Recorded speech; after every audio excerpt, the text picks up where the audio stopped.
Nous avons quitté la Syrie pour entrer au Liban et faire connaissance avec notre charmante guide. Bonjour. Première photo. Ben, ça c'est et ensuite nous continuerons vers Hama et Homs dans la région donc plus au nord, plus vers le Hermel. Donc c'est à 1 heure de Baalbek.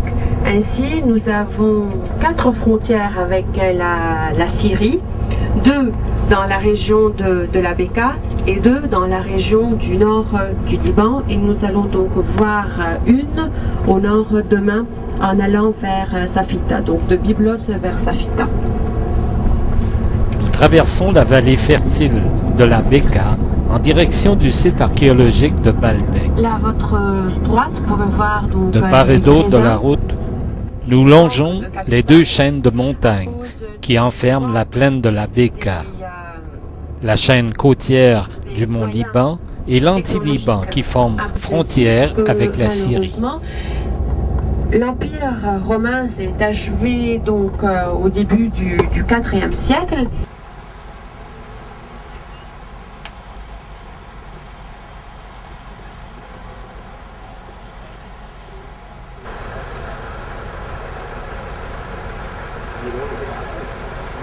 Notre premier contact avec Baalbek se fera dans les anciennes carrières d'où proviennent les pierres qui ont servi à la construction de Baalbek.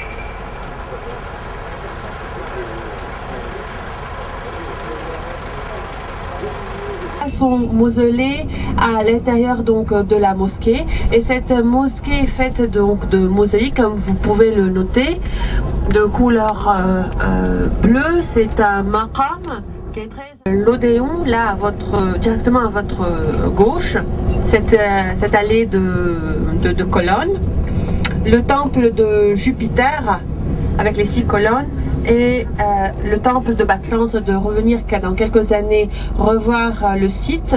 Vous allez voir qu'il y a pas mal de changements, qu'il y aura pas mal de changements. Alors là, à votre droite, c'est le temple de Vénus, avec le temple des Muses. Bon alors, s'il vous plaît, qui a la forme circulaire, ça c'est le temple de Vénus. Hein, vous le voyez juste en face. Alors il y a des escaliers qui mènent jusqu'au temple, et ce temple qui a une forme circulaire. Donc ce temple a été très bien préservé durant l'époque byzantine, parce que les Byzantins l'ont transformé en une église dédiée à Sainte Barbe. Il y a 3 pierres sur lesquelles il y a une inscription en arabe. D'accord? Donc là, comme preuve de la construction de cette époque-là. C'est une preuve pour nous que c'était de l'époque musulmane. Et d'ailleurs, on va le remarquer encore plus en avant.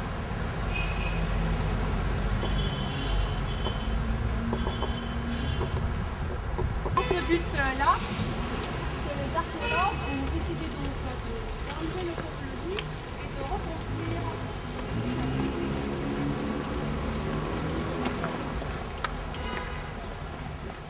Une journée à peut-être. On a perdu 1 heure tout à l'heure, on a gagné une journée.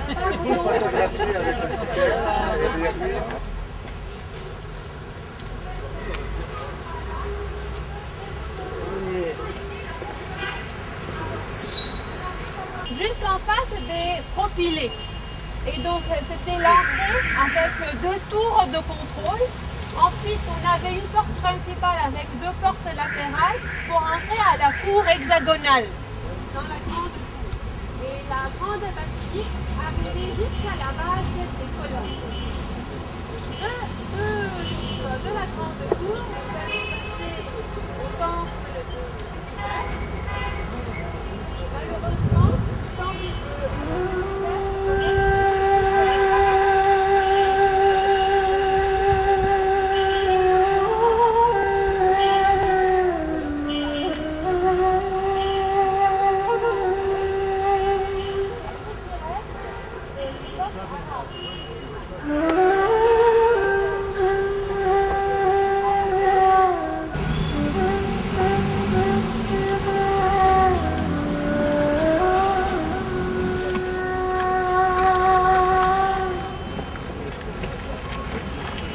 Et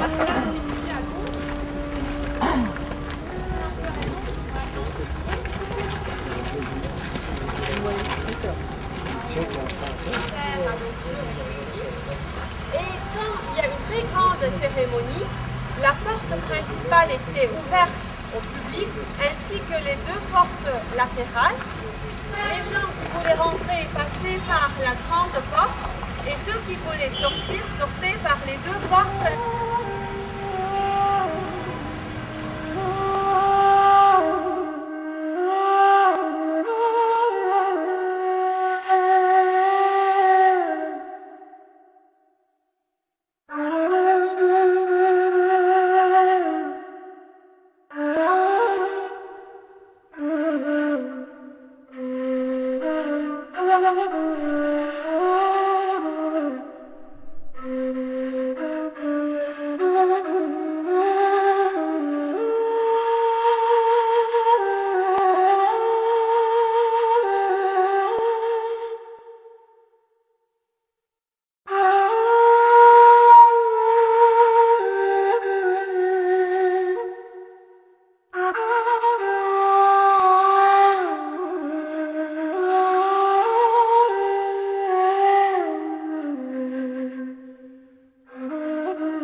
Le nom de Baalbek vient du nom du dieu phénicien Baal. La ville fut périodiquement occupée par les Grecs. Elle portait alors le nom d'Héliopolis. Puis, par l'empereur romain Auguste qui dédia la ville à Jupiter.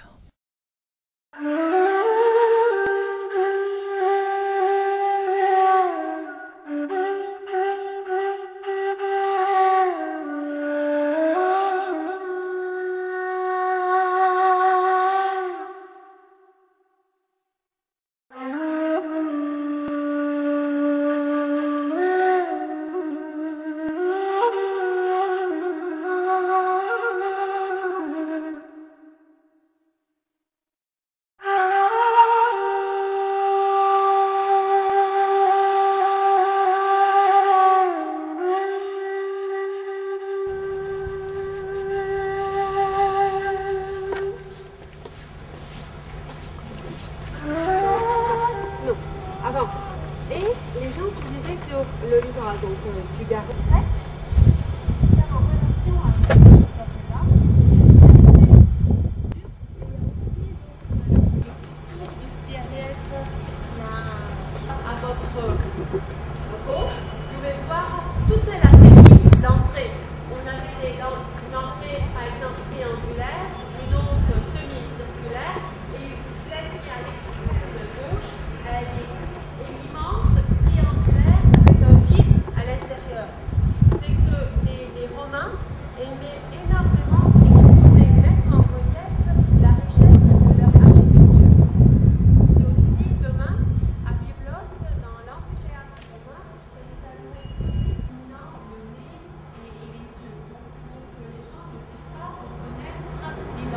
Donc le contour du temple lui-même, donc le corridor qui faisait tout le pourtour. Donc ce que vous voyez maintenant là-bas dans Bacchus, il y a les colonnes et un mur, n'est-ce pas? Oui. Alors c'est ce que ça devait être ici. Donc ces colonnes-là, c'était ces colonnes de Jupiter. Maintenant, Jupiter, vu que c'était le dieu principal de ce temple-là, il était donc construit sur le plus haut point. En plus, on va faire. Alors là, on va avancer un peu. Et à la fin, je vais vous donner quelques minutes pour prendre des photos de l'endroit et je vais vous montrer un endroit d'où vous pourrez vraiment prendre une très belle photo de Bacchus. Okay?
Violette. Ah, c'est merveilleux.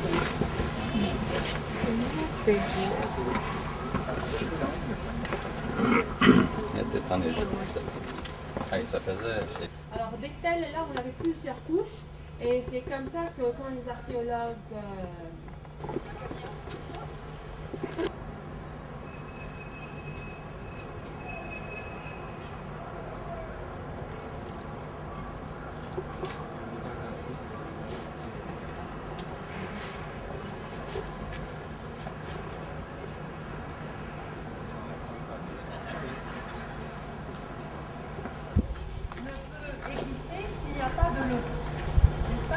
Alors maintenant, ce que nous allons faire, nous allons descendre pour aller visiter le temple de Bacchus.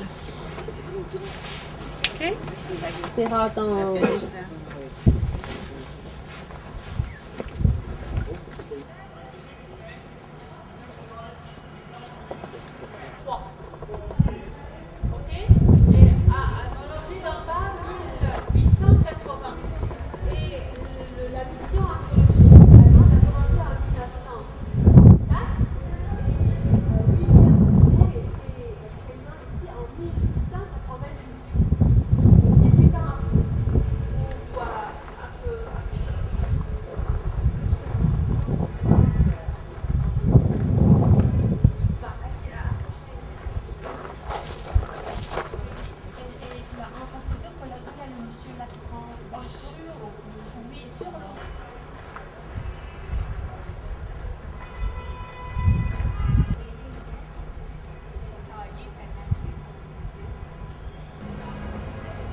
qui portait donc des statues, etc.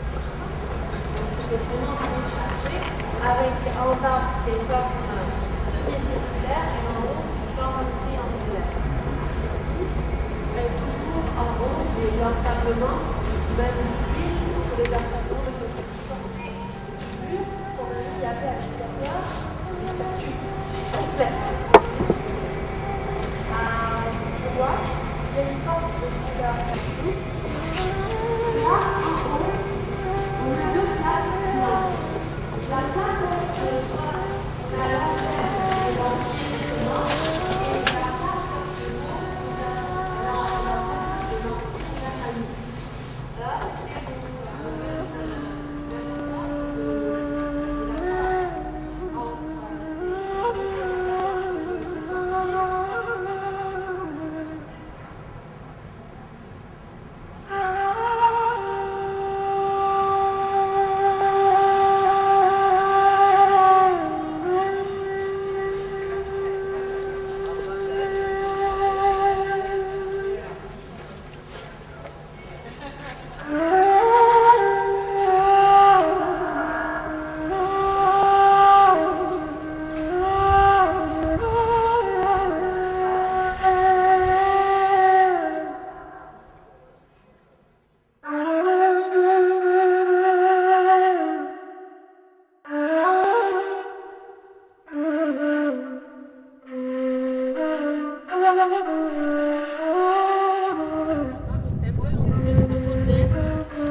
que nous allons d'ailleurs traverser pour descendre sur Beyrouth. Et à votre gauche, c'est l'anti-Liban.